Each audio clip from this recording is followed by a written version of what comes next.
Yo, what's up guys? It's Phil. Let's talk about making your very own presets in Lightroom.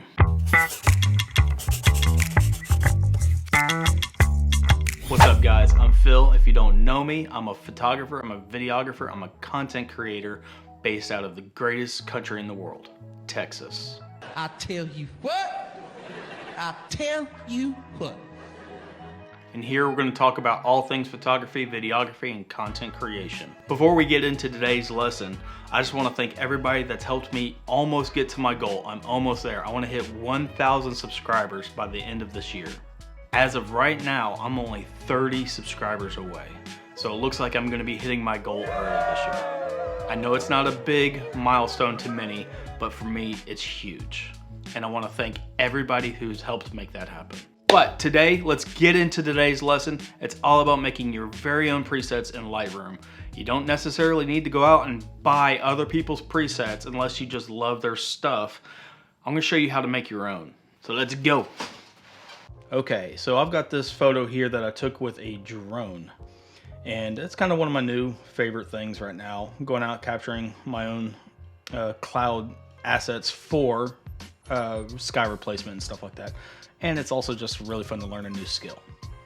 So anyway, you should know how to work just about all of these sliders. If not, pull up a photo, play around, figure out what they do. But if you have a bunch of photos that you want all to look very similar, you can create presets. I'm going to show you how to do that. So let's work on this photo right here. We have a lake right here, a man-made lake. We have a retention reservoir there. And my neighborhood is back here somewhere. Anyway, it's pretty dark. I don't want to lose any of these highlights in the sun or in the clouds. So let's work with the shadows right now. I'm bringing it up just a little bit so you can see some detail in those shadow areas. Let's bring the highlights down ever so slightly. I like a lot of contrast, not too terrible much, about there. Highlights, so you can see like you can blow them out quite easily. So let's go right about there. You can bring the black levels up or down. Let's leave it about right there. That looks pretty good.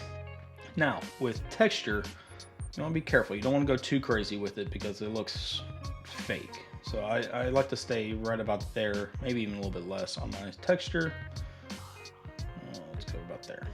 Clarity, I don't really use clarity that much.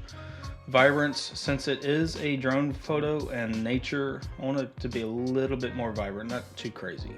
I'm not going to mess with the HSL slider or the tone curve slider right now.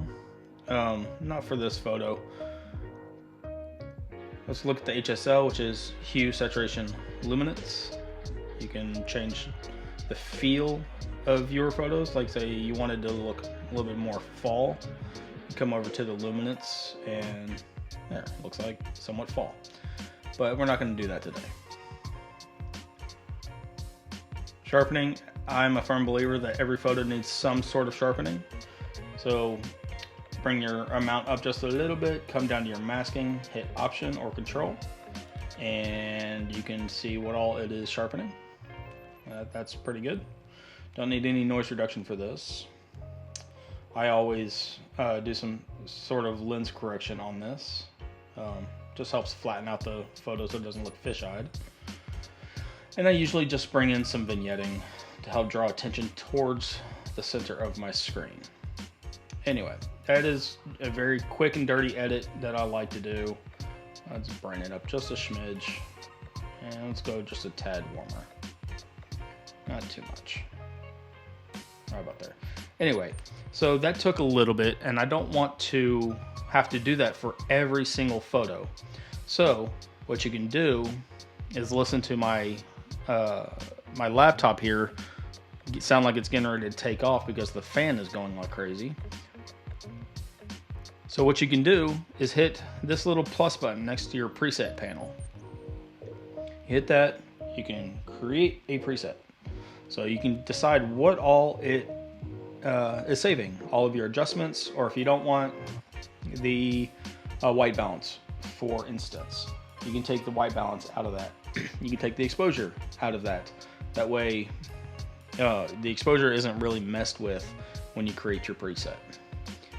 Anyway, you create your name for it. It's D-Ronin, and save it under, you know, whatever group that you decide to do, and create. And every photo that I bring in, go to another one, I can add that preset, and you can go through and edit a bunch of photos really fast. Anyway guys, that was a quick and fast tutorial about how to create your very own presets.